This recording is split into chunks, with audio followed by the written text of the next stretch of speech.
हमारे प्रियालाल जी के नव निकुंज में प्रियालाल जी के निवृत्त निकुंज की जितनी भी सखियां हैं उनमें दो प्रधान सखियां हैं, ललिता और विशाखा। और ऐसो कहो जावे कि ललिता विशाखा ये दोनों किशोरी जी की सखियां हैं। ललिता जी जो हैं वो थोड़ी भोरी हैं, थोड़ी कम बोले, थोड़ी भोरी हैं, स्वभाव उनको किशोरी जी जैसो है।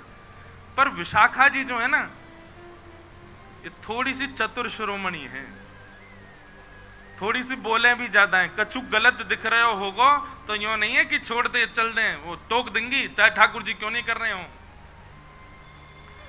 तो श्री ललिता विशाखा जी का स्वभाव थोड़ा सा तेज है, थोड़ा सा। एक बार की बात है, किशोरी जी मान करती हैं, रोज ही मान करती हैं किशोरी जी। तो मान लीला रोज होती है, ठाकुर जी मनाते हैं, किशोरी जी मान करके बैठी हैं। अच्छा, पूछी गई काय बात से मान करके बैठी? बोले ऐसे ही मन कर रहा था, मान कर लिया। बड़ी अद्भुत लीला है महाराज जी कुंज की। एक बार ठाकुर जी ने कही कि मैं मान करूंगा, किशोरी जी बोली हाँ आप मान करो, मैं मनाऊंगी। ठाकुर जी ने ऐसा मान किया, किशोरी जी तो रोने लगी। ठाकुर जी बोले ये बात गलत है, रोवे की नहीं थी, मनावे की, आप रो क्यों लगी? बोले अब कहा करें, आप ऐसा मान कर रहे हो। सो किशोरी जी के नेत्रन में अश्रु आ गए। सोई विशाखा जी आई और ठाकुर जी को हाथ पकड़ के बोली कहा भाई तुमने कैसे रुवाई हमारी श्यामाजू? अरे कछुना ही रोज मान करें, आज मैंने की मैं कर लूं। सोई रो गए, नहीं नहीं नहीं नहीं, आप मान नहीं कर सकते। और विशाखा जी ने नियम बना दियो, आज से निकुंज को नियम है, कहा अगर कोई बात किशोरी जी को बुरी लगी तो किशोरी जी मान करेंगी, आप उनको मनाओगे। और हे लालजू, यदि आपको कोई बात बुरी लग जाए तो आप आकर किशोरी जी से कहोगे कि हमको बुरा लगा है, चलो आप ही मान करो, हम मनाएंगे। आपको मान करने का अधिकार ही नहीं है। किशोरी जी को बुरी लगेगी तो भी किशोरी जी मान करेंगी, और आपको बुरी लगे तो किशोरी जी को बताती हूँ हे श्यामाजू मुझको बुरी लग रही है, मान कर लो। किशोरी जी कभी नहीं मनाएंगी, ये नियम है ठाकुर जी जो आज्ञा। ये विशाखा जी हैं। एक बार की बात है, ठाकुर जी बोले ए विशाखा जी, बोले हाँ तुमने बढ़िया नियम धर दियो हैं, हमें बुरी लगे तो किशोरी जी मान करें, जो कोई बात है, हमें प्रेम को अधिकार है। भूले मत करो, मैं त्रिलोकी नाथ हूं। और बात त्रिलोकी नाथ आदि ये सब बात तो पीछे की, पर हर बार मैं ही क्यों मनाऊं? किशोरी जी से तो कभी कभी मान ना क्यों करें? अच्छा किशोरी जी ऐसा नहीं, आप यूं मत सोचो बहुत क्रोधित है जाए, न की करें बेचारी। लेकिन ठाकुर जी बोले फिर भी क्यों करें, रोज मान करें। किशोरी जी को मान छुड़ाओ। विशाखा जी बोली हम ये काम करवा देंगे। तो बाकी की सब सखियां बोली नहीं नहीं नहीं, ये असंभव है, ये नहीं हो पाए। बोले नहीं, विशाखा जी बोली मैं करा दूंगी या काम को। ठाकुर जी बोले यदि आपने ये काम करा दियो तो, बोले तो मैं आपके एक बार पाम छू लूंगा। विशाखा जी बोली रही पक्का? बोले हाँ बिल्कुल पक्का। ठीक है। ललिता जी के तो पांव छूते हैं ठाकुर जी। निकुंज में जैसे प्रवेश करें, निवृत्त निकुंज में कई पदन में आवे परो ललिता के पांव, ठाकुर जी पहले पांव छूमे ललिता जी के। तो किशोर छून ना दें वो बात अलग है, पर ठाकुर जी जैसे हमारे कोई प्रेमी मिल जाए तो हम उनको देख के दूर से बिलैया दंडोत करें ना, ऐसे ठाकुर जी दूर से हाथ तो जोड़े, नीचे सर झुकामे ललिता जी को। विशाखा जी को नहीं करते। विशाखा जी बोली हमको करनी पड़ेगी अगर हमने आपको काम करवा दियो। किशोरी जी मान नहीं करेंगे कभी। बोले हाँ हमारो काम करवाओ। एक दिन किशोरी जी बड़ी आनंद में बैठी, और आनंद में बैठे भय किशोरी जी ने अपनी सब सखियन से कहीं आज मोकू बहुत सुख है रहो, कछु मांग लो। तो सखियों का ऐसा स्वभाव है कि किशोरी जी अगर कभी ऑफर देती हैं कि भाई कछु मांग लो, तो सखियां कुछ कहती नहीं, अरे श्यामाजू आप सदा प्रसन्न रहो, राजी रहो, यही स्थिति में रहो, हमें यही चाहिए और कुछ नहीं चाहिए। कभी कोई वस्तु, कभी कोई भाव तो कभी मांगती नहीं, ये स्वरूप रहा है सब सखियों का। आज किशोरी जी बोली कछु मांग लो, ललिता जी बोली आप राजी रहो, चंपकलता बोली आप प्रसन्न रहो, सब सखियां बोली आप राजी रहो, हे श्री जी बस यही चाहिए। विशाखा जी बोली नहीं नहीं, मुझको कुछ और चाहिए।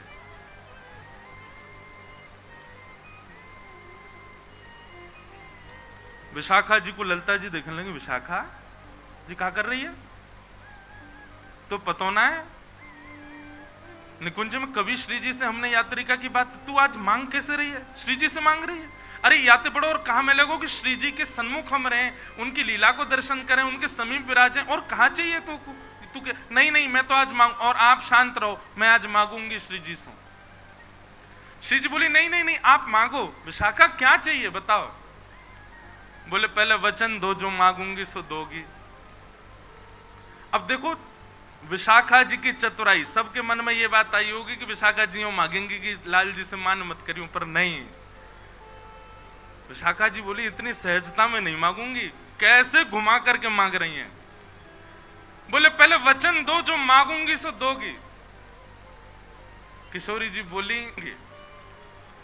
बोली दूंगी। ललिता जी को बड़ो श्रम है रो, बोले ऐसे क्यों कर रही है ये। बोले दूंगी दूंगी दूंगी, तू मांग ले क्या चाहिए। विशाखा जी सब सखियों के मध्य खड़ी होकर के बोली आपके सदा हृदय में रमण करने वाले आपके हृदय विहारी श्याम जू, उनको मुकु दान कर दो, उनको मुकु दान में देते, आपके लाडले लाल मुकु दान में मिल जाए ऐसी कृपा कर दो। सखियों के नेत्र सजल हो गए, सामने किशोरी जी के नेत्र बंद हो गए, नेत्रों से अश्रु छलकने। ललिता आदि ने अपने हाथ आगे बढ़ा दिए और सब विशाखा को क्रोध में भर करके देख रहे हैं। ललिता जी बोली अरे विनोद कर रही है श्री जी, आप क्यों नहीं नहीं नहीं, यानी 3 बार वचन मांगो है। विशाखा तू विनोद नहीं कर रही ना। विशाखा जी बोली बिल्कुल विनोद नहीं कर रही हूं, आपके हृदय के बिहारी लाल जी को सदा के लिए मोह दे दो, यही दान चाहिए। किशोरी जी अपने आसन से खड़ी हो गई और बगल में विराज रहे ठाकुर जी को हाथ पकड़ करके विशाखा के हाथ में दे दियो और अपने सिंहासन पर विशाखा को विराजमान कर दिया और स्वयं बगल में चंवर लेकर के किशोरी जी खड़ी होंगी। ये दृश्य देख करके सबका हृदय फटने लगा। ये कैसे कर सके विशाखा। विशाखा जी जैसे ही ठाकुर जी को हाथ पकड़ करके सिंहासन पर विराजी, बोली अब निकुंज की अधिष्ठात्री मैं हूं, क्योंकि मैं सिंहासन पर बैठी हूं और प्रियतम अब मेरे अधीन है, तुम सब मेरी सहचरी हो, अब मैं जो आज्ञा करूंगी वही चलेगी। हे किशोरी जी,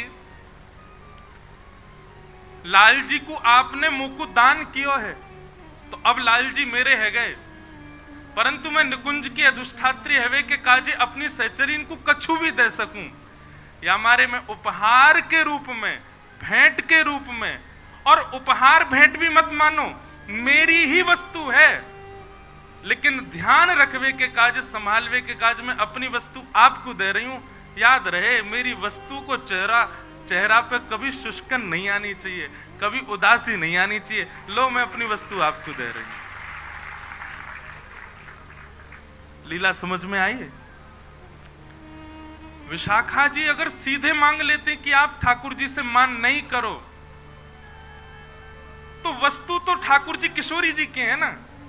विशाखा जी ने पहले ठाकुर जी को अपनो बनायो और अपनो बना करके किशोरी जी से बोली अब मैं अपनी वस्तु आपको दे रही हूं, और कोई अगर अपनी वस्तु देवे तो जाकू वस्तु दई जा रही है, बाकी जिम्मेवारी है कि वाको ध्यान रखियो। मैं अपनी वस्तु आपको दे रही हूं। हे किशोरी जी, मेरी वस्तु के मुखमंडल पर कभी भी शुष्कता नहीं आनी चाहिए, आप कभी मान नहीं करो। ये बात सुनकर के और सब तो खड़े रह गए। ठाकुर जी ने प्रणाम किया, जय हो विशाखा जी आपकी, मान गए आपको। और तुरंत विशाखा जी खड़ी है गई और किशोरी जी के चरणन में दंडवत प्रणाम करके हाथ से चंवर ले लियो, हृदय से लगा करके तुरंत विराजमान कियो। हे श्यामा जी, ये दृष्टता क्षमा करें, पर ये नेक देर को जो ये बदलाव भयो ना निकुंज में, ये इनको पावन में गिरवे के काज कियो मैंने। लेकिन अब याद रहे, मेरी वस्तु गिरवी दइए मैंने आपको, ध्यान रखियो इनको। और किशोरी जी ने वादना प्रण ले लियो कि मैं अब कभी मान नहीं करूंगी ठाकुर जी से। वो बात अलग है कि 5 दिन बाद ठाकुर जी को मन ही नहीं लगो। फिर गए विशाखा जी के पास, वो सुनो, बोले का भयो मन नहीं लग रहा। बोले कैसे मन लगेगा? किशोरी जी तो कहो मान करें। विशाखा जी बोली तुम पे यही काम है? बोले अब मान क्यों चाहिए? तब ठाकुर जी बोले अब मुंह को आदत है गई है बार बार मनावे की, अब ये मान ही ना करें तो मैं सोच रहा हूं कौन है मनाऊं। तो ये हैं विशाखा जी, अति चतुर हैं और नेक थोड़ी सी तेज भी हैं दिमाग से। अब जब वृंदावन पहुंच गए हो रूप धारण करके श्री विठल विपुल देव जी को, ललिता जी स्वामी श्री हरदास जी को रूप धारण करके गई हैं, वंशी श्री हितरवंश महाप्रभु के रूप में गई है, तो श्री विशाखा जी पीछे कैसे? तो विशाखा जी अद्भुत रसिका भक्ति और प्रेम लक्षणा भक्ति की विराजमान करने के लिए, वाक्य स्थापना करने के लिए श्री विशाखा जी ही श्री हरिराम व्यास जी के रूप में प्रकट हुए। आपका जन्म ओरछा में हुआ, बेतवा नदी के तट पर श्री राम राजा सरकार की भूमि ओरछा। वहां पर आप राजगुरु थे और महाराज श्री हरिराम व्यास जी इतने विद्वान थे कि अपनी विद्वत्ता से इन्होंने बड़े बड़े विद्वानों को परास्त किया हुआ था।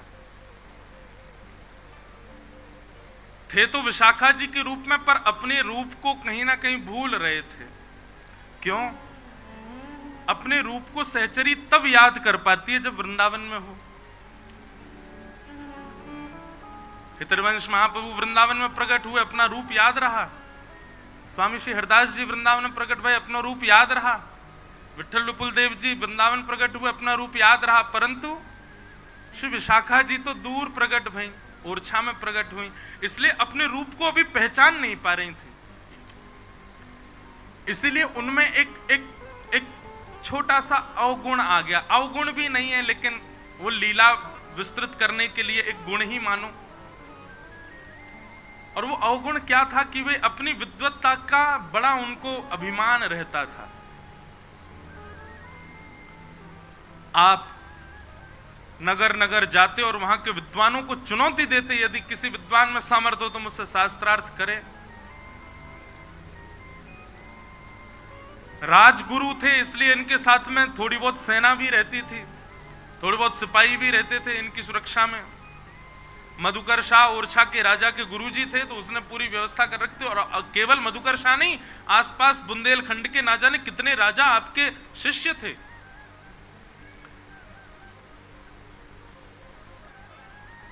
विद्वत्ता भी मिल गई, धन भी मिल गया, ऐश्वर्य भी मिल गया, प्रतिष्ठा भी मिल गई, तो मान आना तो संभव था। आप श्री ने सब जगह के विद्वानों को हरा दिया। बहुत ध्यान से सुनिएगा। तभी आपको पता चला कि भाई भारत के सबसे श्रेष्ठ विद्वान काशी में विराजते हैं। तो आपने काशी के विद्वानों को चुनौती पत्र भेज दिया। और एक और बात थी हरिराम व्यास जी में, क्या जहां जहां से जीतते थे वहां वहां का जीत का प्रमाण पत्र और संग लेके चलते थे अपने। जैसे हम लोग भी अपनी गाड़ी पे प्रमाण पत्र लेके चलते हैं। पूर्व विधायक और उसके नीचे लिख देते हैं उसका पड़ोसी। विधायक तो लगा रहेगा इतना बड़ा, पूर्व उससे छोटा, उसका पड़ोसी बिल्कुल ही मुहिम। भैया हम विधायक हैं, हम नेता हैं, हम धनवान हैं, हम ये हैं, हम वाइस चांसलर हैं, ये है, ये सब प्रमाण लेके चलने की कहा आवश्यकता। प्रमाण लेके चलना तो माथे पर उर्द पुंड लगा के हम ठाकुर जी के हैं, ये प्रमाण लेके चलो, सबको बताते चलो।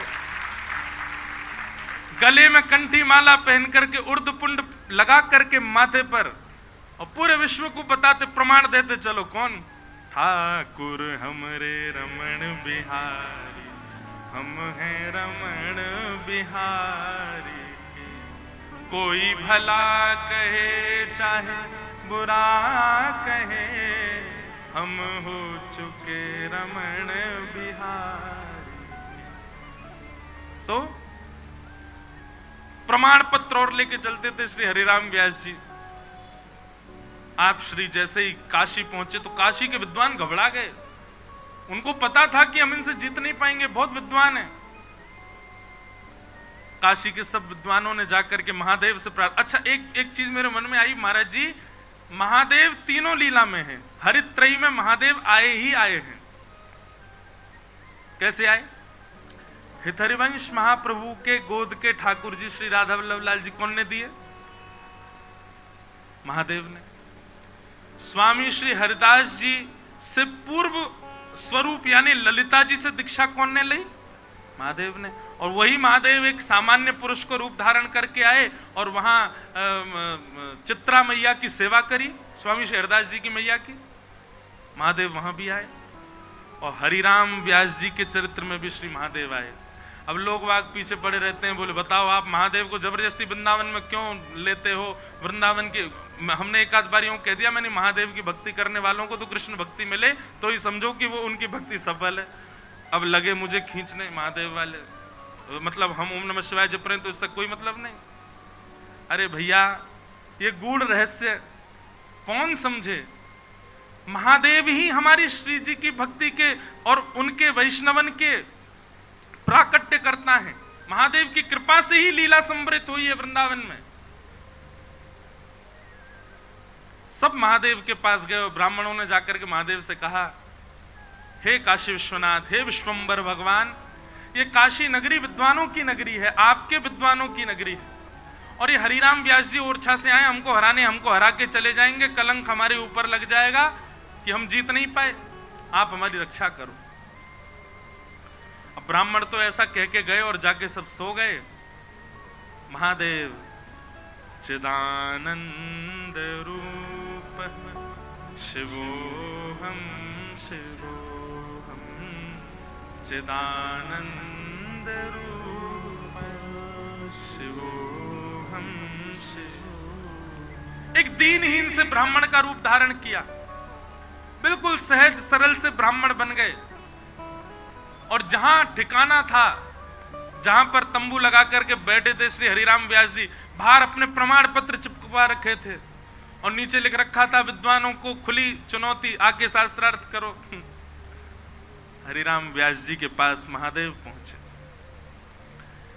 सेवकों ने जाकर के बताया, महाराज जी बाहर एक दिन इनसा ब्राह्मण आया है काशी का। बोले रूप पर मत जाओ, विद्वान होगा तभी आया, नहीं तो कैसे आएगा मेरे पास, भेजो भीतर। महादेव गए, जय हो, बड़े बिल्कुल दीन से बन के गए। हरिराम व्यास जी, बताइए किस विषय पर शास्त्रार्थ प्रारंभ किया जाए? विषय तो हम क्या प्रारंभ करें, हमारे 2-3 प्रश्न हैं, उनके उत्तर में ही शास्त्रार्थ समझ लीजिए। हरिराम व्यास जी बोले जल्दी पूछो, क्या पूछना है? महादेव बोले, भगवान सबसे पहला तो मैं ये जानना चाहता हूं, संपूर्ण विद्या का फल क्या है?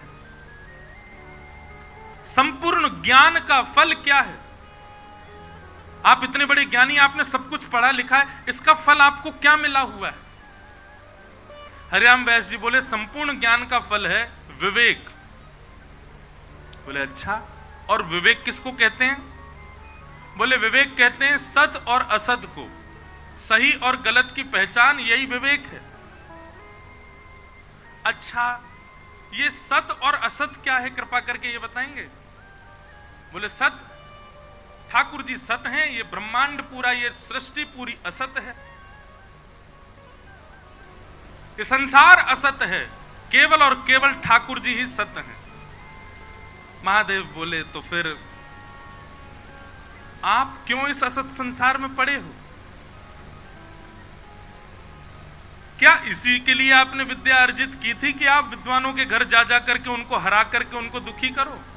और उनसे ये बस एक कागज पे लिखवा देना कि आप विद्वान हो, उसको बाहर चिपकवा देना। आप खुद असत में पड़े हुए और कहते हो कि आप ज्ञानी हो। यदि आप सत के उपासक हो, ज्ञानी हो, तो फिर सत की उपासना करो, ब्रह्मांड भगवान की उपासना करो। क्या आपको विवेक की प्राप्ति होगी? 2-4 प्रश्न ऐसे धर दिए महाराज। हरिराम व्यास जी तो नेत्र खुल गए, देखते रहे, देखते देखते चरणों में गिर गए, बोले आप सामान्य नहीं हो, कौन हो, मुझे अपना रूप दिखाओ। इतने में ही महाराज आहा, नमामि शमीशान निर्वाण रूपम विभुम व्यापकम ब्रह्म वेद स्वरूपम निजम निर्गुणम निर्विकल्पम निरीहम चिदाकाशमाकाशवासं भजे। देवादिदेव महादेव अपने रूप में प्रकट हो गए और प्रकट होकर के श्री हरिराम व्यास जी को उठा करके अपने हृदय से लगाया और हृदय से लगा करके कान के पास जाके बोले विशाखा जी। और जैसे ही विशाखा शब्द उच्चारण किया, नेत्र बंद हो गए, अपनी निवृत्त निकुंज की स्मृति आ गई और महाराज तुरंत उनको स्मरण होने लगा कि अरे मैं कहां संसार में फंस रहा हूं, कहां ज्ञानी बनने की कोशिश कर रहा हूं, दूसरों को हराने में, दूसरों को परास्त करने में मेरी रुचि होती जा रही है। अरे मैं तो निवृत्त निकुंज की दासी हूं, मैं तो किशोरी जी की प्रिय सखी विशाखा हूं, मैं अपने रूप को क्यों नहीं पहचान पाई। महादेव के चरणों में प्रणाम किया, बोले विशाखा जी आप विद्वान इसलिए बनाई गई हो ताकि आप और वृंदावन रस का महिमा का गान कर सको। इसलिए अब अपनी इस विद्वत्ता से दूसरों को, ब्राह्मणों को हराना, परास्त करना, दुखी करना बंद करो। जाओ वृंदावन और वृंदावन के यश को गाओ। महादेव ने भेजा वृंदावन यश गाने के लिए। विशाखा जी, श्री हरिराम व्यास जी तुरंत महाराज अपने साथ में बताते हैं कि वो 5-6 बैलगाड़ी भर के पोथियां लेके और चलते थे साथ में। लोग बाग तो उन पोथियों को देख के ही हैरान हो जाते थे कि भैया कितने पढ़े लिखे होंगे ये। लौट करके आप वृंदावन नहीं गए, पहले ओरछा आए, क्योंकि आपको संकोच हो रहा था कि मैंने इतने वर्ष वृंदावन के बिना व्यतीत कर दिए। लगभग शायद 35-36 वर्ष तक वृंदावन से विलग रहे श्री हरिराम व्यास जी। आप श्री ओरछा आ गए, परंतु अब ओरछा में आपका मन नहीं लगता है। आप बस एक ही विचार में रहते हैं, वृंदावन कैसे जाऊं, वृंदावन कैसे जाऊं। वृंदावन जाने से पूर्व मैं पहले गुरु बनाऊं भैरवी। और आप बस खोज कर रहे थे कि मैं किसको गुरु बनाऊं। आपके मन में कई सारे भाव आए।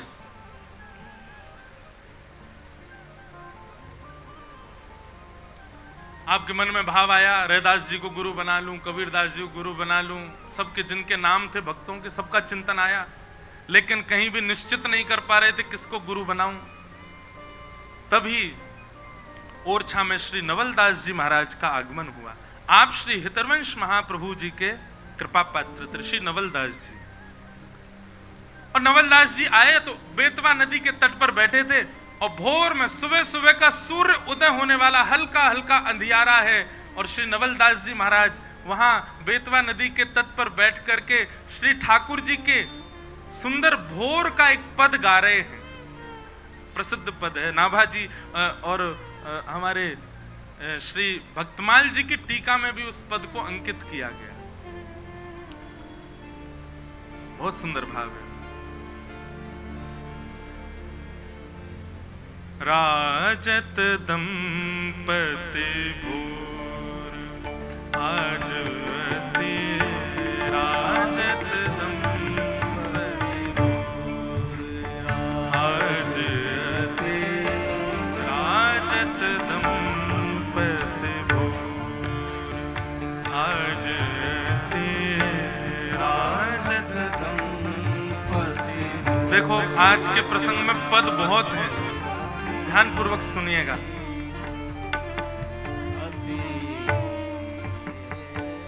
हमको राजत दंपति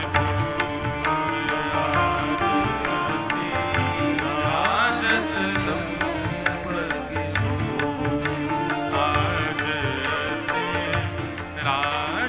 दंपति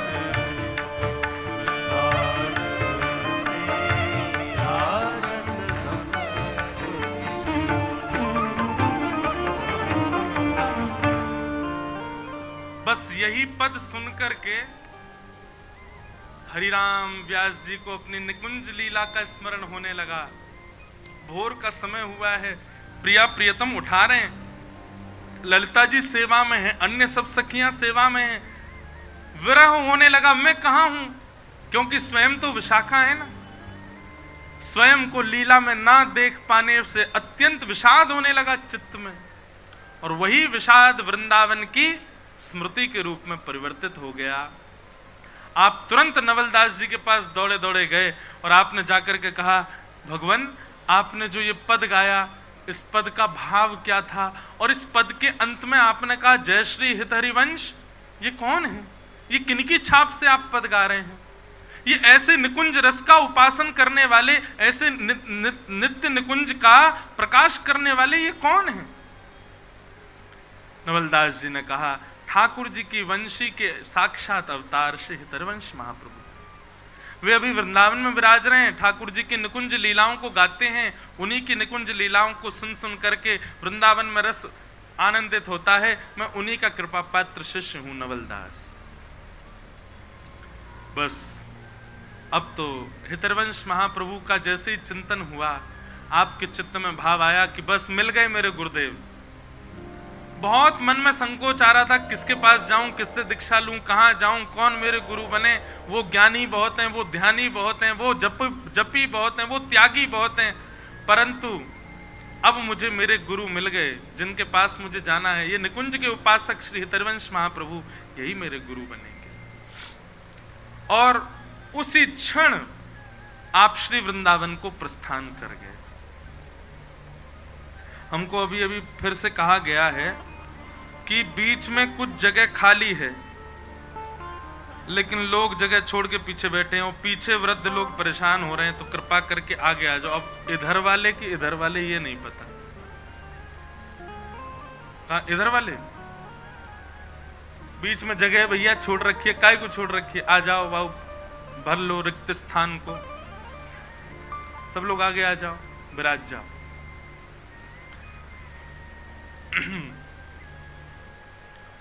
आप श्री वृंदावन को प्रस्थान कर गए। श्री हरिराम व्यास जी के चरित्र में पद बहुत हैं। आप श्री ने खूब सुंदर सुंदर पद गाए हैं, पर हम देखेंगे कि जो भाव लगेगा गाना है उसको प्रकट करेंगे। श्री हरिराम व्यास जी वृंदावन पधारे। बहुत ध्यान पूर्वक सुनिएगा सब लोग। लाला कैमरा वाले भैया नेक पीछे है जा, बोलेंगे महाराज जी ने क्या, नेक इसको आ जाओ, बस विराजो। तो श्री हरिराम व्यास जी वृंदावन पधारे। बहुत ध्यान पूर्वक सुनो। जैसे ही आप वृंदावन आए, वृंदावन आते ही, अच्छा अब भी महाराज जी पोथियां छोड़ करके नहीं आए, संग लेकर के ही आए। 5 बैलगाड़ियों में पोथियां भर करके लेके आए साथ में। वृंदावन आए, वृंदावन में पूछते गए कहाँ है श्री हितरवंश महाप्रभु, कहाँ मिलेंगे कहाँ मिलेंगे? सबने बताया मदन टेर चले जाओ। आप श्री मदन टेर गए, और मदन टेर में भीतर जैसी वहां ऊंची ठौर पर श्री राधा वल्लभ लाल जी विराज रहे थे, वहां पहुंच करके अब देखो थोड़ा तो समय लगता है परिवर्तित होने में। अभी तक सब जगह पूजने की ही उनकी स्थिति रही थी। सब जगह जहां भी जाते थे सब लोग ओ परम विद्वान हरिराम व्यास जी आए। मदन टेर पर जैसे पहुंचे तो वहां जाते ही उन्होंने कहा श्री हितरवंश महाप्रभु के दर्शन कहाँ होंगे? तो सेवकों ने और कुछ दर्शनार्थियों ने बताया, बोले अभी राजभोग की तैयारी कर रहे हैं, महाप्रभु जी निज करसों प्रसादी बना रहे हैं ठाकुर जी की। हमने हितरवंश महाप्रभु के चरित्र में सुना था ना, वो लकड़ी भी खुद ही बीनने चले जाते थे। श्री जी की कोई भी सेवा छोटी बड़ी नहीं, सब करते थे। तो आज महाप्रभु जी अपने हाथों से महाप्रसाद राजभोग सिद्ध कर रहे थे, बना रहे थे। तभी आप आए, आकर के आपने कहा महाप्रभु जी कहाँ हैं? तो किसी ने कहा प्रसाद सिद्ध कर रहे हैं, आप थोड़ी देर प्रतीक्षा करो, विराजो। हरिराम व्यास जी बोले अब प्रतीक्षा क्या करूं, समय की बर्बादी होगी ना इसमें, तो एक काम कीजिए ना, महाप्रभु जी प्रसाद बनाते रहेंगे, आप मुझे रसोई घर में ही ले चलो, वहीं बैठ करके मैं उनके दर्शन प्रणाम कर लूंगा। मतलब बिल्कुल हृदय में इतना भी चैन नहीं है कि नेक देर बैठ के प्रतीक्षा कर लें, क्योंकि आज तक प्रतीक्षा की नहीं है। और भैया अब आप कहेंगे कि नरवाहन ने तो आधा मुंह देखा, उसी से ही तो अभी हरिराम व्यास जी को दिखे नहीं ना, आचार्य दिखे तब तो कृपा हो, इसलिए थोड़ा बहुत दोष अभी है हरिराम व्यास जी में। आप श्री ने कहा कि अब मुझे वहीं रसोई घर में ले चलो, वहीं बैठ के मैं चर्चा कर लूंगा, वो भोजन बनाते रहेंगे, बात करते रहेंगे मुझसे। अर्चकों ने जाकर के हितरवंश महाप्रभु जी से कहा कि भगवान हरिराम व्यास जी आए, सुना बहुत विद्वान है, वो तो यूं कह रहे हैं हमको भीतर ही ले चलो। महाप्रभु जी बोले बुलाओ उनको अंदर। हरिराम व्यास जी गए, आहा, चूल्हे पर सुंदर कढ़ाई पर कुछ प्रसादी बना रहे थे आप, अग्नि प्रज्वलित थी, और बनाते बनाते जैसे ही हरिराम व्यास जी आए, आप श्री ने तुरंत जो नीचे थोड़ी थोड़ी जली हुई लकड़ियां थी उन सबको बाहर निकाल करके उनको ठंडा कर दिया, और कपड़ा से कढ़ाई उतार करके नीचे धर दी, और नीचे धर के हरिराम व्यास जी की ओर मुख करके महाप्रभु हितरवंश जी बैठ गए और बोले कहो क्या बात है। हरिराम व्यास जी बोले मेरे संशय और मेरी स्थिति वो सब तो बाद का विषय, पर आपने ये क्या किया, आपने अग्नि क्यों बुझा दी, आपने प्रसादी सिद्ध कर रहे थे उसको क्यों रोक दिया आपने।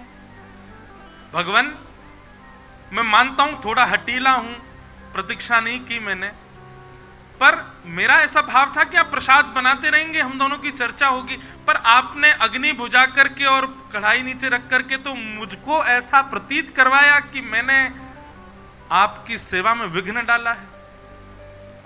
ज्ञानी तो थे हरिराम व्यास जी। हितरवंश महाप्रभु ने कहा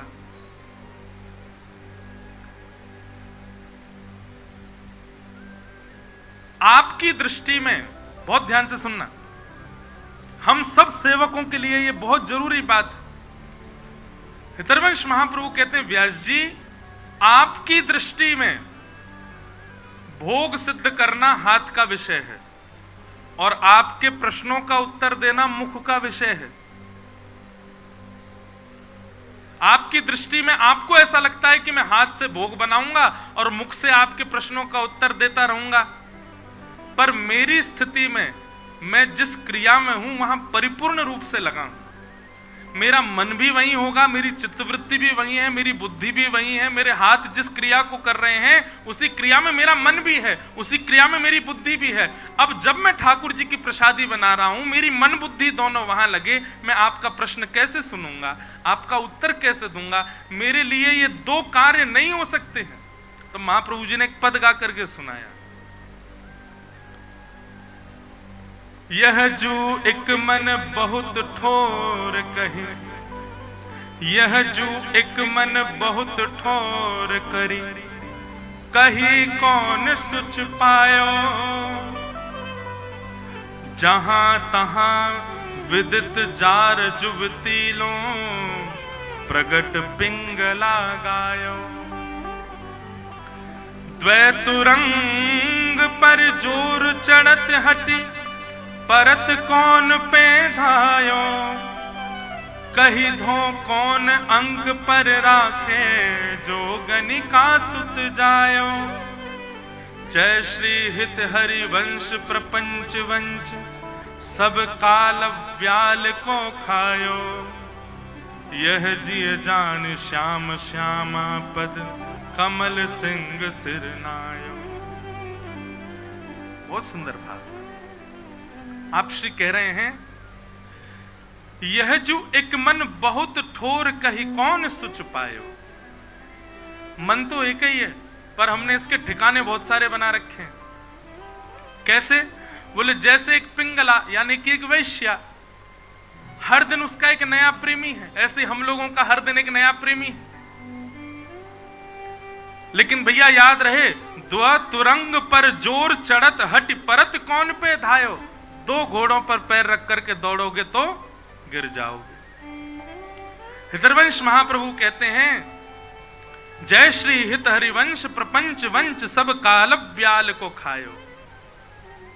व्यास जी, आपको प्रत्युत्तर देना और सेवा करना आपके लिए दो हैं, पर मैं एक जगह ही रहता हूं। आपको लगता होगा कि भोग हाथ से बनता है, पर मेरा भोग, मेरे राधा वल्लभ जी की प्रसादी मन से बनती है। मेरे राधा वल्लभ जी की प्रसादी बुद्धि से बनती है, मन से बनती है, हृदय से बनती है। हाथ तो क्रिया कर रहे हैं और मन यदि यहां लगा है तो मैं आपका उत्तर कैसे दूं।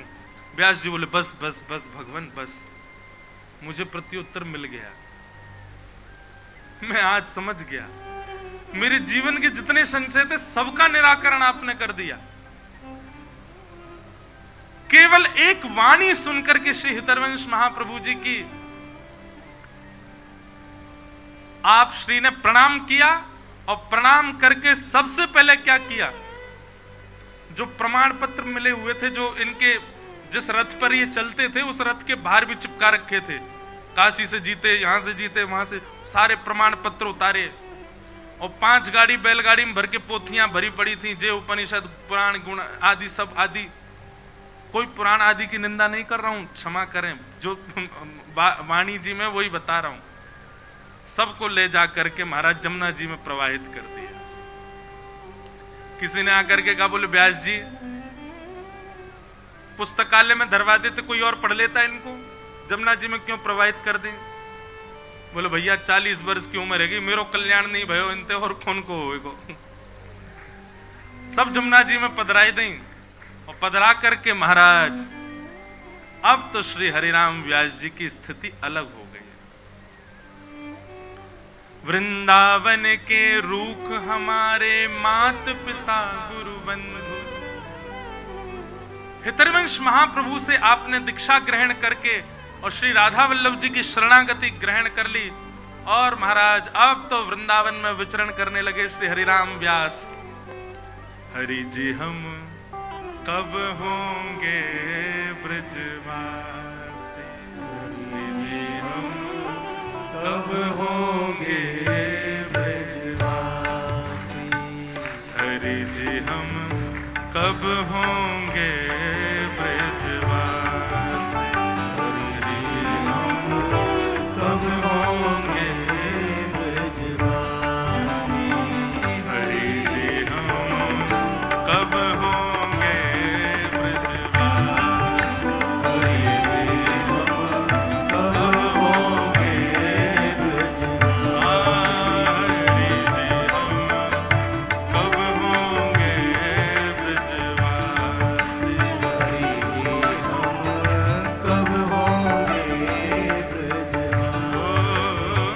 हरि जी हम कब होंगे ब्रजवासी, हरि जी हम कब होंगे ब्रजवासी। अब हरिराम व्यास जी वृंदावन में रहने लगे, छोड़ आए सब अपने घर परिवार, त्याग दी अपनी सब कुल की कहानी, त्याग दी अपनी सारी उपाधियां आदि सब छोड़ छाड़ के वृंदावन में रहने लगे। आपके घर वालों को तो लोभ था, क्योंकि हरिराम व्यास जी रहते थे तो घर में धन दक्षिणा आती थी, खूब सारी चीजें आती थी। अब हरिराम व्यास जी तो इतने दिन हो गए पता नहीं कहां चले गए। आपके घर के लोग आपको ढूंढने के लिए आए, खूब आपको संदेश भेजे, पर आप श्री लौट करके वापस ओरछा नहीं गए। और एक तो होता है कि मैं अपने नियम का पालन करूं, परंतु एक होता है कि मैं खुद भी करूंगा, इससे भी करवाऊंगा। हरिराम व्यास जी ऐसे वाले भक्त थे, स्वयं तो वृंदावन छोड़ते ही नहीं थे, और भी अगर कोई वृंदावन से जाने की बात करता था तो उसके ऊपर भी हरिराम व्यास जी ने पद गाया है। मैं अब गाऊंगा तो नहीं, बहुत सारे पद हैं, पर मैं थोड़ा बोल के बता दूं। वृंदावन तज जे सुख चाहत, ध्यान से सुनिएगा, वृंदावन तज जे सुख चाहत, ते ही राक्षस प्रेत। अब हरिराम व्यास जी की ऐसी वाणी मिलेंगी आपको, सीधे बोलते थे, बोले वृंदावन को छोड़ करके अन्य स्थानों पर जाकर के जो सुख भोगना चाहता है वही प्रेत हैं।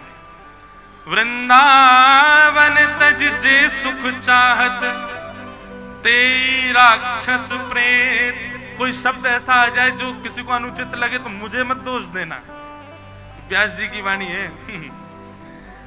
व्यास दास के उर में बैठो मोहन कही कही देत। व्यास जी मैंने कहा कि मुझे दोष मत देना, व्यास जी की वाणी है। व्यास जी कह रहे हैं मुझे मत दोष देना, मेरे उर में बैठा हुआ मोहन बोल रहा है। वृंदावन तज जे सुख चाहत ते ही राक्षस प्रेत। दास के उर में बैठो मोहन कही कही चेत देत। ते नर राक्षस कूकर गधा ऊंट वृषभ गज बोक। व्यास जू वृंदावन तज भटकत तासिर पने हो ठेक। आई एम सॉरी, पर व्यास जी की वाणी ऐसी है। अच्छा, ये बात किन के लिए कही जा रही है? जो वृंदावन में जन्मे हैं और वृंदावन को छोड़ छाड़ के कहीं और पड़े हैं, उनके लिए बात कही जा रही है कि वृंदावन छोड़ छाड़ के और जो और कहीं पड़े भय हैं। एक प्रकार से देखा जाए, महाराज जी हमारा भी जन्म वृंदावन में, हम भी बाहर ही रहते हैं ज्यादातर, लेकिन सुनो, लेकिन बाहर रह के क्या कर रहे हैं? वृंदावन को गा रहे हैं, वृंदावन को गवा रहे हैं, वृंदावन की महिमा के लिए पढ़े हैं। जे बढ़िया है। देखो व्यास हम तो फ्री है गए, हम नहीं है। ये कौन? ते राक्षस कूकर गधा ऊंट वृषभ गज बोक। व्यास जू वृंदावन तज भटकत तासिर पनिहों ठोक। पनिहा समझते किसको कहते हैं? चप्पल को बोलते हैं पनिहा ठोक। ऐसे नैष्ठिक महाराज ब्रजवासी बन गए, ब्रज को छोड़ के कहीं नहीं जाते।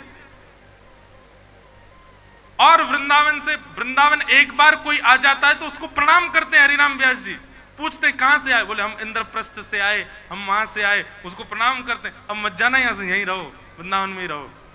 और वृंदावन से जाता हुआ कोई दिखाई दे जाता तो हरिराम व्यास जी अपनी चप्पल उठा दे, बोले भाग यहां से, प्रेत भूत, वृंदावन छोड़ के जा रहा है, कितना बड़ा दुर्भाग्य तेरा, वृंदावन छोड़ के जा रहा है। ऐसे श्री हरिराम व्यास जी। अब जो वृंदावन के लिए छोड़ के जाने वालों के लिए ऐसा कहते, स्वयं छोड़ के कैसे चले जाएं? आपके घर वालों ने खूब प्रयास किया कि श्री हरिराम व्यास जी को लेकर के जाना, हरिराम व्यास जी नहीं गए। घर वालों ने कहा ये ऐसे तो आएंगे नहीं, और अगर ये नहीं आए तो घर कैसे चलेगा? और घर तो चल ही जाता, पर एक घर के लोगों को लोभ था, भाई ये इनकी वजह से हमारी पूंछ है सब जगह, और ये वृंदावनवासी हो गए, बाबा जी बन गए यहाँ के। तो घर के लोगों ने क्या किया, ओरछा गए, और ओरछा में जाकर के वहां के राजा, उनके तो गुरु जी हैं ये, तो घर के लोगों ने जाके मधुकर शाह से कहा, बोले कि हमारे पतिदेव तुम्हारे गुरुदेव वहां चले गए। बच्चे जाके रोने लगे, इनके 3 बेटा 1 बेटी थे। तो मधुकर शाह ने कहा नहीं नहीं नहीं, आप चिंता मत करिए, हम अभी व्यवस्था करते हैं, हम बुलवाएंगे उनको। सैनिकों को भेज दिया, जाओ जाकर के श्री हरिराम व्यास जी को लेकर के आओ, कहो कि राजा ने भेजा है बुलाने के लिए, बुला ले।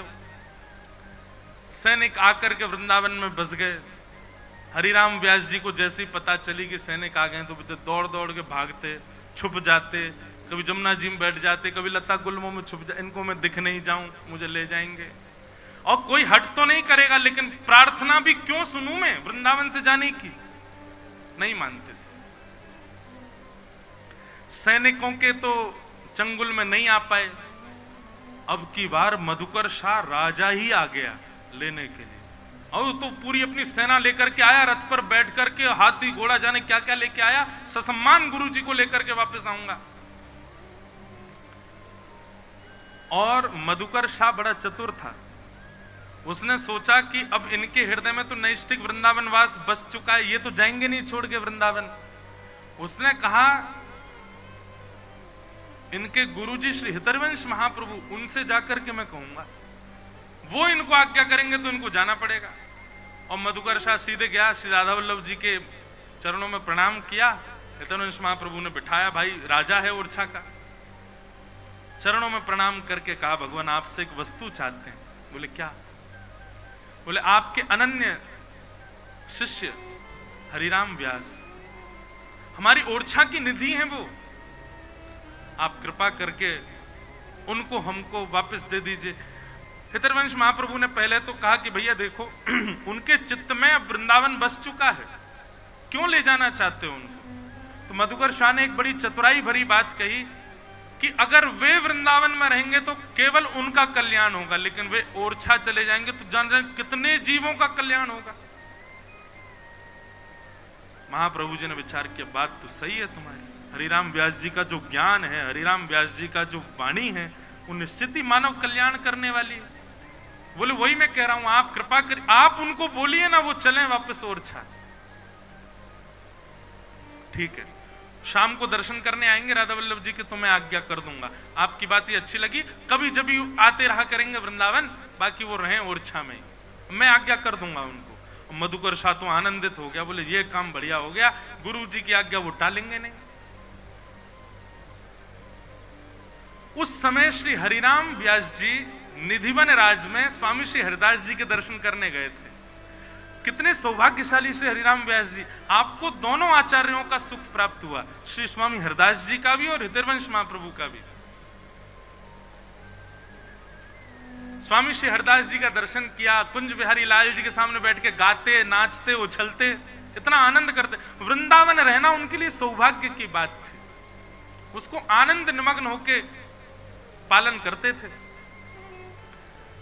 स्वामी जी को प्रणाम किया, बिहारी जी को प्रणाम किया, और जैसे ही वृंदावन से निधिवन से बाहर निकले, इतने में कोई दौड़ा दौड़ा आया और हरिराम व्यास जी से बोला, व्यास जी अब तो आपको वृंदावन छोड़ना पड़ेगा। व्यास जी बोले क्यों? फिर से हमारे घर वाले आए क्या? बोले नहीं, घर वाले नहीं आए। सैनिक आए हैं क्या? राजा के? बोले नहीं, सैनिक भी नहीं आए। तो स्वयं राजा आया है। व्यास जी बोले नहीं ले जा पाएगा, चेला तो हमारा ही है। बोले चेला आपका है पर उसने आपके गुरुजी पकड़े हैं। वो हितरवंश महाप्रभु से जाकर के कह रहा है कि वे आपको आज्ञा करें कि आप वृंदावन से जाओ, और हमें तो सुनने में ऐसा आया है कि महाप्रभु जी ने हामी भर ली है कि वे शाम को आपको आज्ञा करेंगे कि कल सुबह तुम ओरछा चले जाओ। ये सुनते ही पछाड़ खा के गिर पड़े श्री हरिराम व्यास, वृंदावन की रज में लेटने लगे, वहां के वृक्षों को पकड़ पकड़ करके हृदय से लगाने लगे, बार बार कान पकड़ने लगे, क्षमा कर दो, मुझसे कोई अपराध हो गया, हे श्री वृंदावन आप मेरा त्याग क्यों कर रहे हैं? आप गुरुदेव से कहिए वो मुझे आज्ञा ना करें, मैं उनकी आज्ञा नहीं टाल पाऊंगा, पर मैं वृंदावन के बिना नहीं रह पाऊंगा। अब वृंदावन त्यागने की स्थिति में नहीं हूं, मेरे प्राण बसते हैं वृंदावन में। रुदन करने लगे, वृक्ष वल्लरियों को अपने हृदय से लगा लगा करके रोने लगे। अब कहने वाले तो बहुत कुछ कहते हैं कि ऐसा किया, पर ज्यादा कुछ नहीं, रुदन करने लगे और मुख पर काली पोतली, एक स्याही या कह लो काजल, पूरा डिबिया निकाल के हाथ में अपने मुख पर, माथे पर, नाक पर, गाल पर, मुख, पूरे मुंह पर काली पोत करके घूमने लगे। बोले वृंदावन त्यागने वाले का रूप यही होना चाहिए, मुझे वृंदावन से जाना पड़ रहा है। अभी तक गुरुदेव ने आज्ञा नहीं करी है कि वृंदावन छोड़ के जाओ, केवल किसी से पता चल गया है कि गुरुजी आज्ञा देने वाले हैं, तो ये हालत हो गई श्री हरिराम व्यास जी की। उसी व्यक्ति ने जाकर के, जिसने हरिराम व्यास जी को बताया, वही दौड़ा दौड़ा हितरवंश महाप्रभु के पास गया, महाप्रभु जी व्यास जी को बचा लो। क्यों, क्या हुआ व्यास जी को? बोले उनको पता चल गया है कि आप आज्ञा करने वाले हैं वृंदावन त्यागने की, तब से वृक्ष वल्लरियों को हृदय से लगा करके खूब रो रहे हैं, ब्रज में लौट रहे हैं, मुख पर कालीद पोत करके घूम रहे हैं। हितरवंश महाप्रभु ने एक झरोके से देखा तो कुंज में हरिराम व्यास जी, हाँ वृंदावन, श्री वृंदावन, प्यारो वृंदावन, मेरो वृंदावन, ऐसे करके रो रहे थे खूब जोर से। हृदयवंश महाप्रभु ने कहा तुरंत मधुकर शाह को बुलाओ। मधुकर शाह कहीं अपना भोजन प्रसाद पा रहा था, राजा आया पूरी मंडली के साथ ले जाने के लिए। जैसे ही पता चला कि हृदयवंश महाप्रभु ने बुलाया, तुरंत दौड़ करके गया, धन्यवाद प्रणाम, आज्ञा करें भगवान। बोले व्यास जी कहीं नहीं जाएंगे। बोले आपने सुबह आज्ञा की थी कि आप ले जा सकते हो। बोले हरिराम व्यास यदि वृंदावन में बस रहा होता तो मैं आज्ञा करता कि हरिराम व्यास को ले जाओ, पर अब स्थिति ये हो गई है कि वृंदावन हरिराम व्यास में बसता है, कैसे दूर करोगे? स्थिति तो देखो उनकी, वो वृंदावन के बगैर क्षण भर नहीं रह सकता, उसको कहां ले जाओगे? हमारी आज्ञा है आप वापस लौट जाओ, हरिराम व्यास को लेकर के नहीं जा सकते, प्राण निकल जाएंगे उनके वृंदावन से जाते ही। बंधुओं, जब तक ऐसी, हम एक बात बहुत प्रेम पूर्वक कह रहे हैं, जब तक ऐसी स्थिति वृंदावन के प्रति ना हो जाए तब तक बाहर जन्म लेने वाले या बाहर विराजने वाले लोगों को वृंदावन में बसने की भावना नहीं रखनी चाहिए। आप धन के बल पर, आप बहुत धन लगा करके और सब व्यवस्था करके वृंदावन में बस जाओ, वो आपकी इच्छा है, पर वृंदावन आपको पकड़ ले, बस ऐसी स्थिति हो जाए कि एक पग भी बाहर रखा तो महाराज अब, या फिर ऐसी स्थिति हो जाए कि वृंदावन से बाहर गए नहीं, कि बस स्थिति ऐसी हो गई अब कब वापस जाएं, कब वापस जाएं, कब वापस जाएं, ये लगने लग जाए, बस कुछ और ना सुहावे, तब समझना कि अब वृंदावन चित्त में है, तब वृंदावन वास लीजिएगा।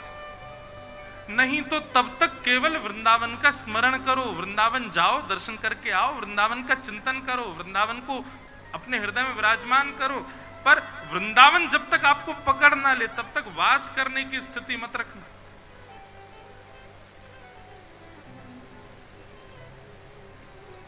और मधुकर शाह वापस लौट गए वहीं से। बोले ये तो नहीं आए, अब तो क्या बताएं, अब उन्होंने ही मना कर दिया तो ये कैसे जाएंगे मेरे साथ। लेकिन मधुकर शाह वहां विचलित हो रहा था, वहां व्याकुल हो रहा था कि गुरुजी के बिना कैसे रहें ओरछा में। तब मधुकर शाह ने कहा एक बार और प्रयास करता हूं, तो अब की बार संतों की टोली भेजी, आप जाओ हरिराम व्यास जी को उठा लाओ, कैसे भी ले आओ वहां से वृंदावन से।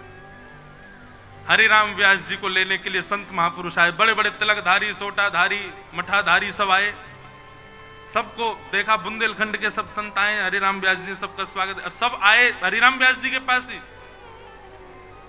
सबकी व्यवस्था करी। संतों को तब बड़ा, अभी आगे चरित्र और सुनिएगा, इतना सम्मान करते संत महापुरुषों का, सबको बना बना के प्रसादी पवाते। संत बोले देखो व्यास जी हम आपको ले जाने के लिए आए और इसी में आपकी भलाई है, आपके परिवार की भलाई है, पूरे बुंदेलखंड की भलाई है कि आप वापस चलो।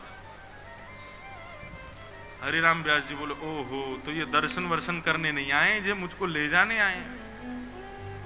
हरिराम व्यास जी बोले अब ऐसा कुछ करके दिखाना पड़ेगा जिससे इनको लगे कि मैं इनके काम का नहीं हूं। जो अपनों सुख चाहे हो तो मूर्ख बन के रहो। हरिराम व्यास जी बोले अब तो कुछ ऐसा करना पड़ेगा कि जिससे इनको ये लगे कि मैं इनके अब काम का नहीं रह गया, ये तभी छोड़ के जाएंगे मुझको। सोचो वृंदावन बसने के लिए इतने इतने इतने षड्यंत्र कौन ने किए होंगे, वृंदावन से ले जावे क्यों, वृंदावन रखवे के इतने उपाय कौन ने किए होंगे। हरिराम व्यास जी बोले रुको, सब संतों को समय बता दिया, हाँ भाई इतने बजे वहां चले जाया करो दर्शन करने, इतने बजे 2-3 दिन दर्शन करो फिर चलते हैं।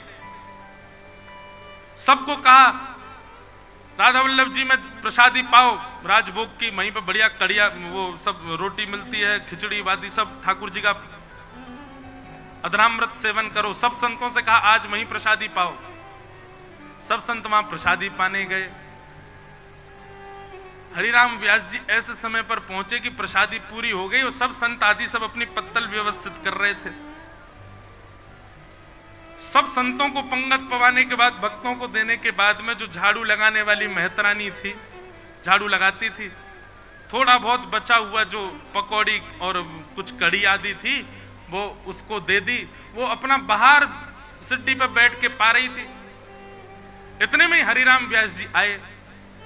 हरिराम व्यास जी जैसे आए तो संत सब पत्तल अपनी समेट रहे, सबने देखो ओहो व्यास जी आ गए।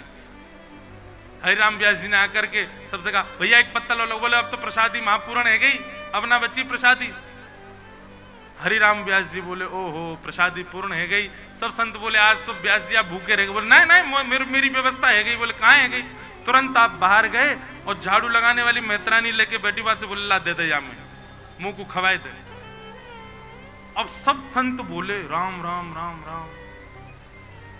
झाड़ू लगाने वाली मेहतरानी के हाथ से प्रसाद मांग रहे हैं। अब वो पीछे हटे, व्यास जी छुपियो मत। अरे तू कहां भाग रही है, यहाँ पे दे, हाथ में दे प्रसाद दे। उसने जैसी कड़ी पकौड़ी हाथ में पधराई, तुरंत पा गए। संत बोले भ्रष्ट हो गया जी, हमारे किसी काम का नहीं है अब।